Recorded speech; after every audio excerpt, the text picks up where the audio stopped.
Hello student, welcome to my channel BMS Gyansutra. आज आपण according to NCISM syllabus शल्यतंत्राचा topic number 2 यंत्र प्रकरण पाहणार आहोत. तर यंत्रांची एकूण संख्या किती? यंत्रांची एकूण संख्या 101 आणि शस्त्रांची एकूण संख्या 20 आहे. शस्त्र म्हणजे जे पॉइंटेड आणि शार्प असतात. तर पहिल्यांदा यंत्राची निरुक्ती बघूया. तत्र मनः शरीर बाधाकराणी शल्यानी तेषां हरण उपायो यंत्राणी सुश्रुत सूत्रस्थान 7/4. जे मन व शरीर यामध्ये बाधा उत्पन्न करते ते म्हणजे शल्य होय. आणि हे शल्य ज्याच्या सहाय्याने ह्या शल्याचे निर्हरण केले जाते म्हणजेच ते बॉडीच्या बाहेर किंवा शरीराच्या बाहेर काढले जाते त्याला यंत्र असे म्हणतात. तर यंत्रांचे टाइप्स कोणकोणते व किती ते बघूया.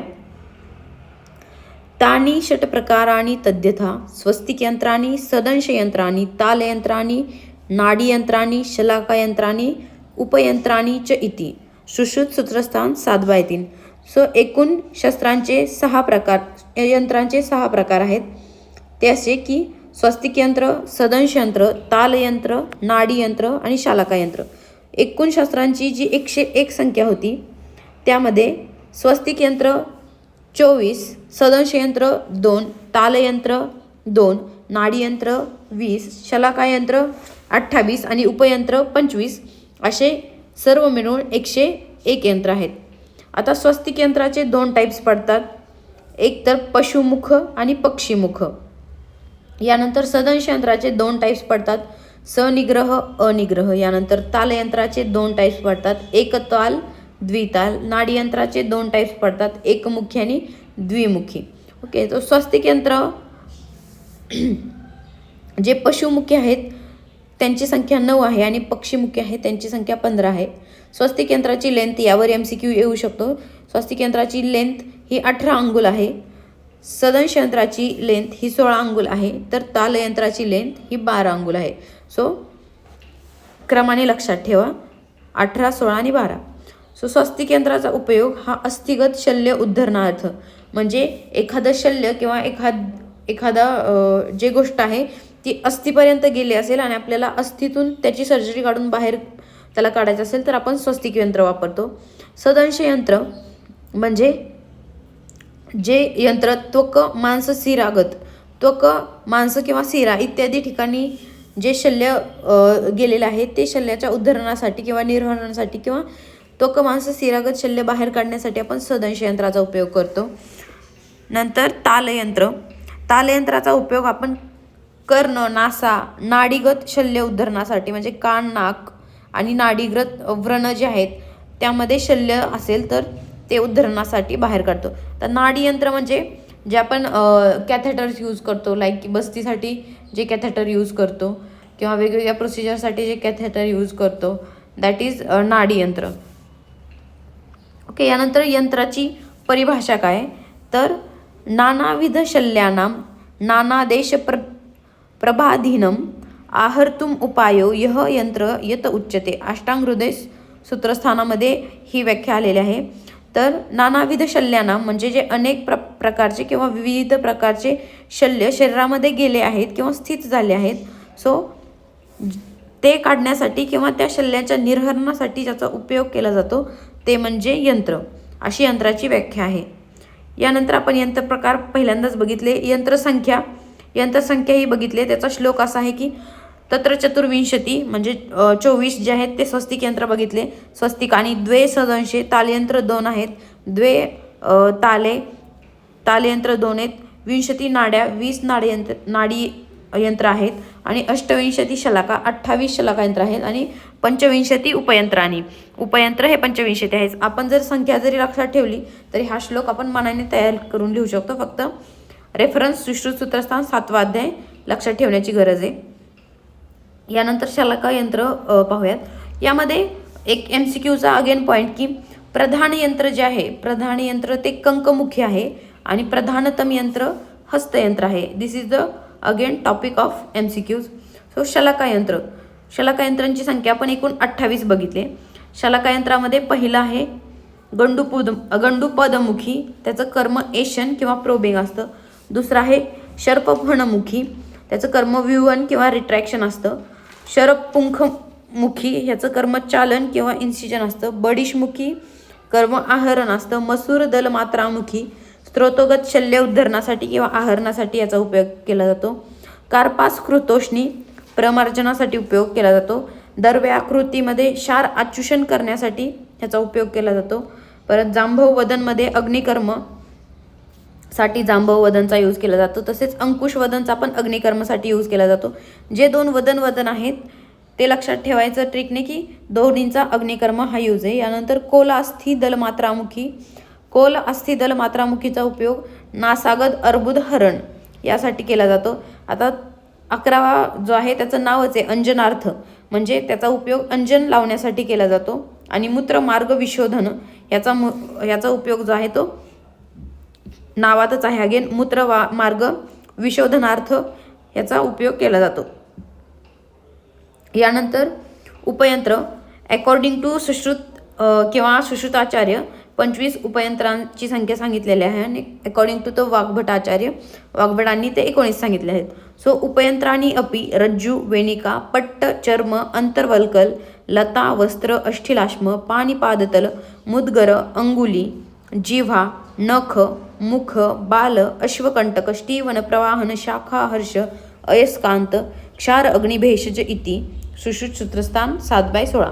सो इत्यादी हे जे 25 आहेत ते उपयंत्र आहेत. सो आपण एक एक उपयंत्र आता बघूयात. उपयंत्रांची संख्या सुश्रुतांनी 29, वाग्भटांनी 19 सांगितले आहे. यामध्ये सुश्रुतांपेक्षा काल पाक आणि भय हे 3 वाग्भटांनी वेगळे सांगितले आहेत यंत्र. आपण हा श्लोक आत्ताच बघितला.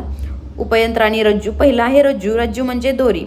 सो नाडीवन भगंदर यामध्ये दारणा करता याचा वापर केला जातो. तसंच शारंधरांनुसार फलवर्ती बनवण्यासाठी दोरीचा किंवा रज्जूचा वापर केला जातो. तसेच आपण विष शरीरामध्ये पसरू नये यासाठी दंशावर्ती बंधनासाठी रज्जू किंवा दोरीचा वापर करतो. यानंतर वेणिका. वेणिका म्हणजे विणलेल्या दोरीला वेणिका असे संबोधले जाते. विषदष्ट भागावर बांधण करण्यासाठी किंवा बांधण्यासाठी याचा उपयोग केला जातो. यानंतर पट्ट. पट्ट म्हणजे वेगवेगळे बंध. आपण पुढं शल्यमध्ये पाहणारच आहोत. बंध काय किंवा बंधाचे प्रकार काय, किंवा बंधला आपण ह्या आत्ताच्या लँग्वेजमध्ये बँडेजेस म्हणू शकतो. सो वेगवेगळ्या प्रकारचे बंध जे आहेत ते बांधण्याकरता आपण पट्टाचा उपयोग करतो. चर्म म्हणजे चामडी किंवा त्वक थोडक्यात. यामध्ये गुदभ्रंशामध्ये बंध वाढण्यासाठी विष पसरू नये म्हणून किंवा शस्त्रकोश आणि सिवनयोग्य यासाठी चर्माचा उपयोग केला जातो. वल्कल म्हणजे साल. अस्थिभग्नामध्ये कुशा देण्यासाठी याचा उपयोग केला जातो. लता म्हणजे वेली. रज्जूप्रमाणेच वेलींचेही कार्य आहे. नंतर वस्त्र याचा उपयोग आपणास माहिती की वस्त्राच्या सहाय्याने आपण घरगुती बंध बांधतो किंवा बंध बांधण्यासाठी किंवा बँडेज म्हणून वस्त्राचा उपयोग केला जातो. किंवा हस्त अस्थिभग्नामध्ये आधारासाठी वस्त्र बांधले जातात. यानंतर मुद्गर म्हणजे हातोडी. आता हातोडीचा उपयोग कुठे केला जातो तर अस्थिगत शल्यहरण यासाठी हातोडीचा उपयोग केला जातो. पाणीपादतल अंगुली यामध्ये व्रणाचे विप्लावन करण्यासाठी अस्थिभंग व हनुशस्त्राचे अस्थापन करण्यासाठी व वमन वेग प्रवृत्त करण्यासाठी. म्हणजे वमनाचा जर वेग येत नसेल तर वमन वेग जेव्हा येत नाही तेव्हा हाताची जी अंगुली असते तर तिने जीवाला प्रेस करून वमनाचा वेग काढला जातो. सो यासाठी पाणीपातल अंगुली यूज सांगितलं आहे. सो जीवा जी आहे, सो जीवा नेत्रामधील शल्य निर्हरण हे व्हिलेज लेवलला केली जाणारी गोष्ट आहे. सो आधीच्या काळात ज्यावेळेस कोणत्याही यंत्राचा किंवा शस्त्राचा जो आहे शोध लागलेला नव्हता त्या काळी जर नेत्रामधील शल्य निर्हरण करायचे असेल तर जिव्हेचा उपयोग केला जायचा. दंत हे दहन कर्मासाठी यूज केलं जातं. दंत. नख म्हणजे दंताच्या सहाय्याने दंत चिमट्याने धरून त्याला अग्नीवर पकडलं जातं आणि अग्निकर्म मग जो पर्टिक्युलर पार्ट आहे त्या तिथे चटका दिला जातो किंवा तिथे अग्निकर्म केलं जातं. सो असा दंताचा यूज आहे. नखाचा यूज जो आहे तो दृश्य किंवा जे दिसणारं डोळ्यांना दिसणारं आणि त्वकगत जे त्वचेच्या आश्रयाने शल्य जे आतमध्ये घुसले त्याचा जो निर्हरण आहे ते आपण नखाने करू शकतो. सो मुखामध्ये रक्त आणि विष आचूषण ह्यासारख्या गोष्टींसाठी आपण मुखाचा यूज करतो.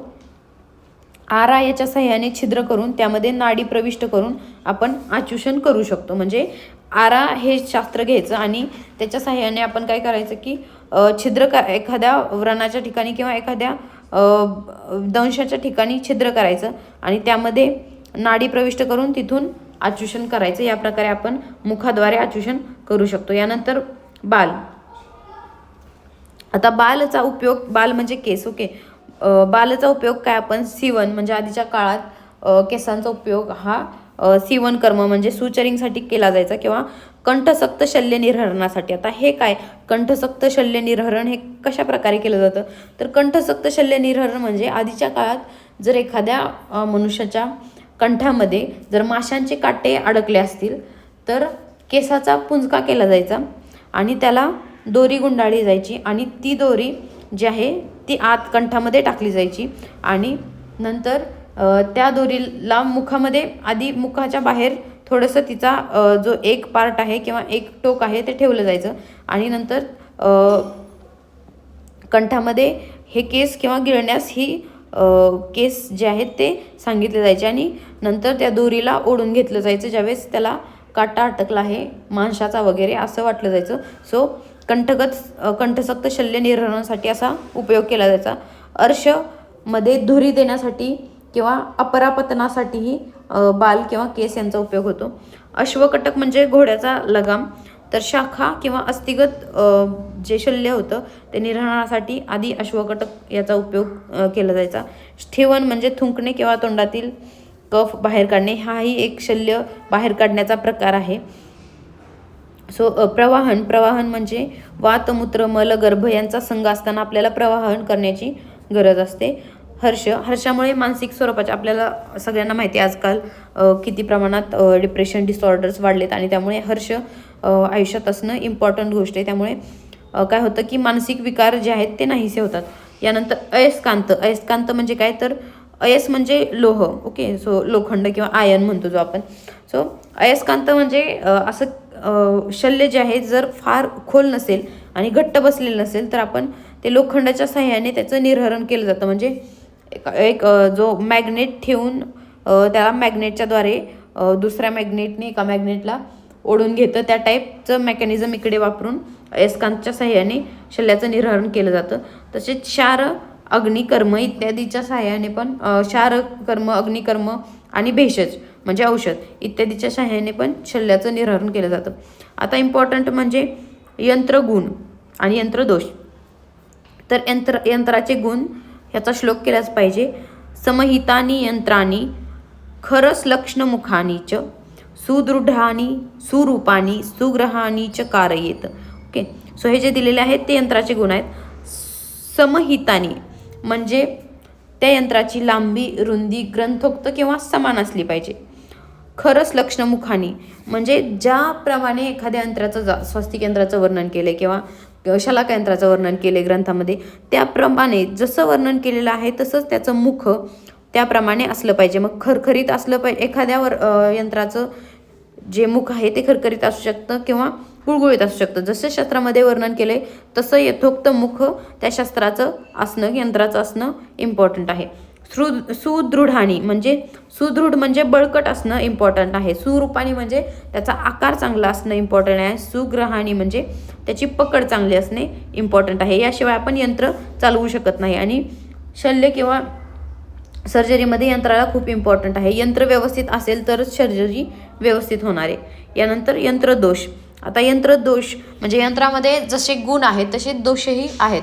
जर यंत्रामध्ये जर दोष असतील तर त्या यंत्राच्या सहाय्याने आपण जीही सर्जरी करणार आहे ती सर्जरीच नीट होऊ शकत नाही किंवा ते यंत्र ते कामच नीट नाही करणार. तो अतिस्थूलम तत्र अतिस्थूलम असारम अतिदीर्घम अतिरस्वम अग्राही विषमग्राही वक्रम शिथिलम अत्युन्नतम मृदुकीलम मृदुमुखम मृदुपाशम इति 12 यंत्रदोषा.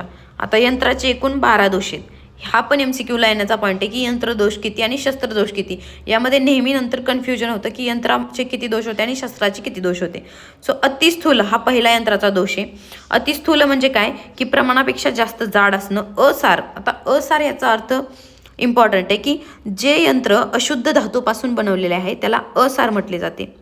अतिदीर्घ, अतिदीर्घ म्हणजे अधिक लांब. अतिरस्व म्हणजे अधिक आखूड किंवा ज्याची लांबी कमी आहे. आता अग्राही, ग्राही म्हणजे पकडता येणे आणि त्याला हा प्रत्यय लागला, तर अग्राही म्हणजे पकडता न येणारे. आता विषमग्राही, विषमग्राही म्हणजे काय की ज्याची पकड अपेक्षेपेक्षा कमी आहे. वक्रम म्हणजे जो वाकडा आहे किंवा ज्याचे मुख वाकडे आहे. शिथिलम म्हणजे जे खिळखिळे झालेले आहेत किंवा जे जुने यंत्र आहेत जे वापरू शकत नाही असे यंत्र. अत्युन्नतम म्हणजे ज्याचा खिळा वर आलेला आहे असे यंत्र. मृदू कील, मृदू कील, मृदू पाश, मृदू मुख. आता हे 3 आहेत. मृदू कील म्हणजे काय की ज्याचा खिळा सैल झालेला आहे. मृदू मुख म्हणजे काय की ज्या शस्त्राचे मुख जे आहे ते टणक किंवा निबर किंवा दृढ राहिलेले नाही. आणि मृदू पाश म्हणजे काय की ज्या शस्त्राची पकड जी आहे ती घट्ट नाही आहे. ओके, सो हे झाले ऑल अबाउट द यंत्र. पुढच्या पार्टमध्ये किंवा पुढच्या चॅप्टरमध्ये किंवा पुढचा जो व्हिडिओ असेल त्यामध्ये आपण शस्त्राविषयी माहिती बघूयात. जर तुम्हाला व्हिडिओ आवडला असेल तर चॅनलला लाईक, शेअर, सबस्क्राईब करा आणि तुमच्या मित्रांनाही